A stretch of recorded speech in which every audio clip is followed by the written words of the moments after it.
Welcome back to One Chapter a Day Bible Challenge, Galatians chapter 2. Then after 14 years, I went up again to Jerusalem, this time with Barnabas. I took Titus along also.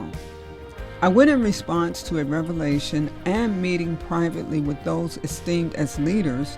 I presented to them the gospel that I preached among the Gentiles. I wanted to be sure I was not running and had not been running my race in vain. Yet not even Titus, who was with me, was compelled to be circumcised, even though he was a Greek. This matter arose because some false believers had infiltrated our ranks to spy on the freedom we have in Christ Jesus and to make us slaves. We did not give in to them for a moment, so that the truth of the gospel might be preserved for you. As for those who were held in high esteem, whatever they were makes no difference to me. God does not show favoritism. They added nothing to my message. On the contrary, they recognized that I had been entrusted with the task of preaching the gospel to the uncircumcised, just as Peter had been to the circumcised. For God, who was at work in Peter as an apostle to the circumcised, was also at work in me as an apostle to the Gentiles. James, Cephas, and John, those esteemed as pillars, gave me and Barnabas the right hand of fellowship when they recognized the grace given to me. They agreed that we should go to the Gentiles and they to the circumcised. All they asked was that we should continue to remember the poor, the very thing I had been eager to do all along.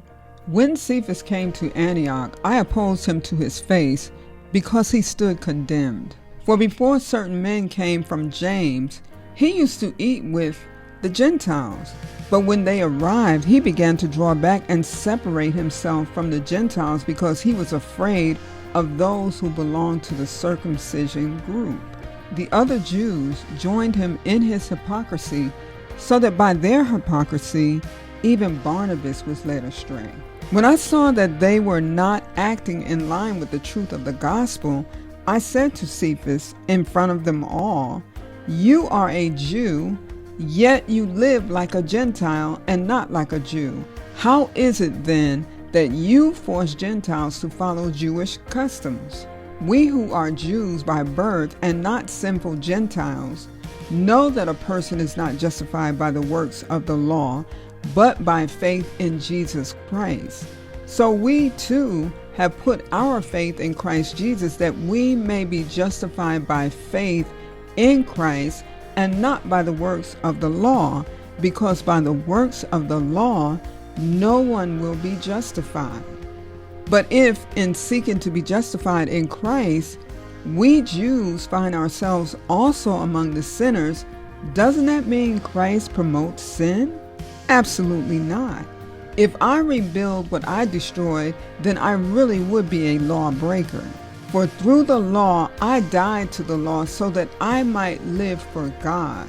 I have been crucified with Christ, and I no longer live, but Christ lives in me. The life I now live in the body, I live by faith in the Son of God, who loved me and gave himself for me. I do not set aside the grace of God, for if righteousness could be gained through the law, Christ died for nothing.